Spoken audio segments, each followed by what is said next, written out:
This is the new and greatly improved wild lettuce identification guide. By the end of this video, you are going to be able to easily differentiate wild lettuce from similar looking plants.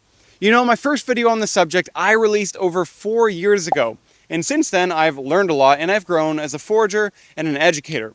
So in this video, I'm going to be covering how to recognize the flowers of wild lettuce, which we missed in the first one, and I'm going to show you additional, even closer lookalikes with a new key detail to distinguish them. Plus, I'm going to clear up some of the confusion that's popped up since my last video, like the toxicity of the lookalikes and the whole hair under the midrib detail. But you may be wondering, why? Why are there so many lookalikes to wild lettuce? There's actually a really funny meme that kind of represents this. Wild lettuce is in the aster family, particularly the Forager tribe, where we just find a lot of extremely similar looking flowers and plants. Here's the thing. They all exude a white latex when cut. That's important. This is not a distinguishing detail at all. However, within wild lettuces, whether the latex stains quickly or remains white is an important detail for another thing that we'll cover a little bit later. Despite all of their similarities, if you know what details to look for, they're actually relatively easy to recognize and tell apart. Let's first start off with the characteristics of wild lettuce. What I'll show you applies to the 3 most common species in North America, which are 3 of the most common in the world as well. It's important to understand the biology of wild lettuce.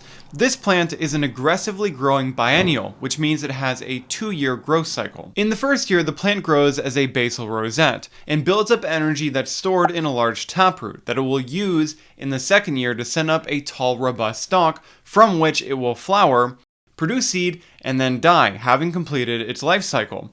By the way, even that taproot exudes a latex when cut. The plant will emerge at the rosette stage in early to mid-spring and then really start growing taller in the later parts of spring to early summer. Now, even timing can be used to differentiate it from some of its lookalikes, so remember that.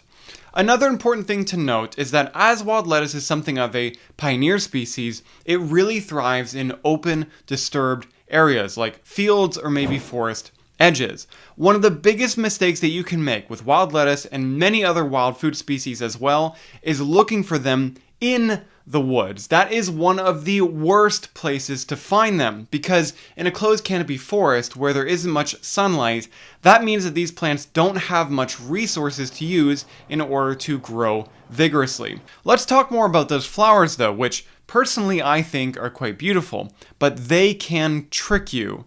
What we're looking at here that appears to be one flower is actually a composite flower head made up of many individual flowers. What looks like a petal is actually a single ray flower. This is a distinctive characteristic of the aster family that wild lettuce and many of its lookalikes are a part of.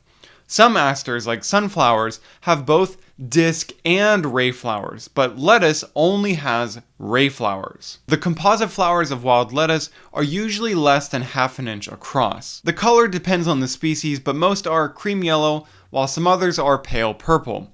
Most species do not flower early in the year, but rather late spring to early summer. You can get a good idea of when wild lettuce and many other edible and medicinal plants will emerge and flower with my interactive forager's calendar. Here's a diagram by the Michigan Nature Guy that shows the whole compound flower head and then an individual ray flower. This was for dandelion, but it applies to wild lettuce as well. The flowers give way to the seeds, and the seeds of wild lettuce are what I would describe as dandelion-like.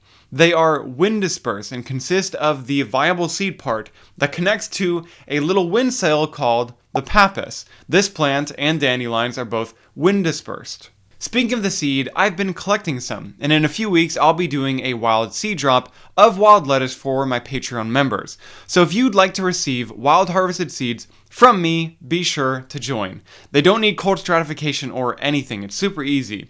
But let me know if you'd like to see a video on how to grow them. The stalk that wild lettuce flowers from can grow quite tall, even over 8 feet in height. Before the flowers have opened up, the clusters will start out densely packed before spreading out and then opening up. If you cut the stem or break the leaves, the plant will exude a milky sap. This is perhaps one of the most iconic features of wild lettuce. I mean, it's the thumbnail of this video after all. By the way, people ask me all the time if they could just buy wild lettuce extract straight from me. Well, I don't sell any herbal products, and honestly, I haven't had a lot of time to experiment with wild lettuce the way that I used to myself. So even I've been getting my wild lettuce extract from Christian at wildlettuce.com. They are grown and processed by him in South Carolina. You can use the code FERAL if you'd like to get 10% off your entire order while supporting his small business and mine too. My favorite product of his is the classic wild lettuce tincture. Okay, now let's look closer at the leaves now. These can come in many different shapes and sizes. Sometimes they're deeply divided, kind of like dandelion leaves. Other times they will be unlobed. But in both cases, they're much longer than they are wide. One of the most important characteristics is the presence of hairs along the underside of the midrib of the leaves. But there is a caveat to this that has caused some confusion from my last video, so let's clear this up. Every wild lettuce plant that I have ever found in the basal rosette stage has had these hairs present, but when the leaves are growing from the stalk, that may not be the case. Especially if you're looking for those hairs on the upper leaves of a stalk in a species like Lactuca canadensis or Lactuca virosa, very often they'll be missing. If you do encounter that, check the very bottom leaves on the stalk, which will almost always have them present. I would say that about 95% of the wild lettuce plants that I find have midrib hairs present on at least some of the leaves. But what if you find one that doesn't have any? Sometimes those bottom leaves with the hairs, they'll die back, so you won't be able to see them. Well, here is a brand new detail for you that's going to be very important for the comparisons.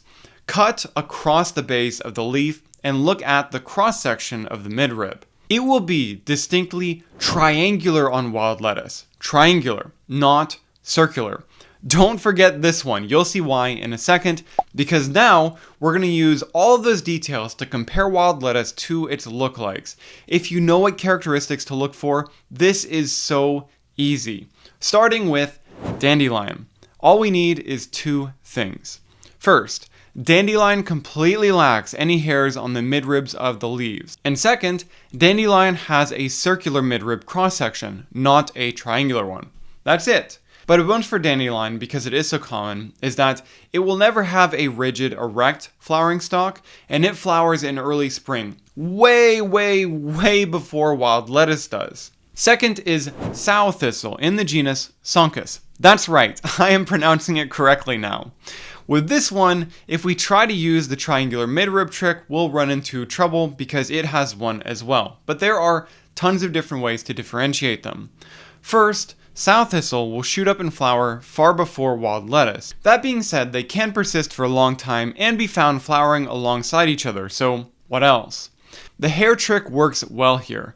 Sow thistle will never have any midrib hairs on the top ones or the base. But in addition, the leaves of sow thistle tend to be far more deeply curled, more deeply clasping to the stem, and have sharp points on the leaves that are very painful if handled. Wild lettuce may have sharp points, but unless you're really pressing down on the midrib hairs of one of the species like prickly wild lettuce, they won't really poke you in a painful way. Finally, the composite flowers of sow thistle are way larger and far more densely clustered than wild lettuce. Okay, so now for the new ones. First is a plant called false hawksbeard. This also comes out and flowers far before wild lettuce does. There are a lot of details that we can use to distinguish them, like the height or the timing, but I'll save you all the effort. The stem cross-sections are circular on false hawksbeard, not triangular.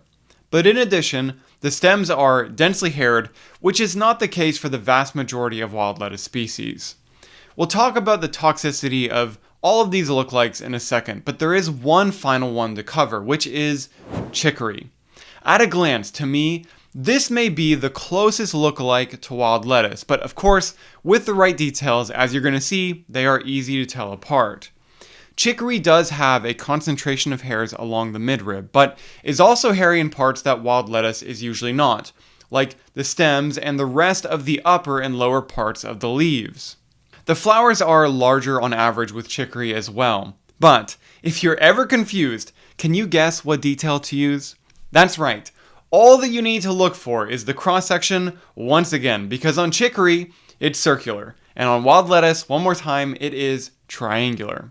There are, of course, some more lookalikes, but we've really covered the important ones and the main details that you would use to distinguish them. To sum all of this up, what I would tell you is, I don't know of any plants that look like wild lettuce with hairs concentrated on a triangular midrib. Any new lookalikes that are not covered in this video will always be added to my simple key for identifying wild lettuce, which is connected to my interactive foraging calendar that I mentioned earlier. Crepus, or true hawksbeard, is an additional one that's in there right now. So you may know that chicory is edible and has its own set of uses, as does sow thistle and dandelion and false hawksbeard. In fact, I don't know of any member of the Chicoria tribe that is toxic. However, this is very important, that is not an excuse for lazily identifying wild lettuce. No matter the circumstance, we should always be 100% confident of the identity of what we're eating or consuming. But there is one more thing. As I mentioned at the beginning of this video, I've grown a lot as a forager since my last video, and my relationship with wild lettuce has developed a lot further. I've done more experiments, which leads me to say that the vast majority of people are not only using this particular common species of wild lettuce wrong, but also that they are completely missing out on an incredible use for it where it really shines the most. This is where that detail about the staining of the latex comes into play. Check the pinned comment for that video, which I'm working on right now. But in the meantime, I think you'd be interested to learn about eating pokeweed shoots. Shoots, not the leaves. This is the greatest vegetable that you have never had before. I think you're going to love that video, and I hope to see you there.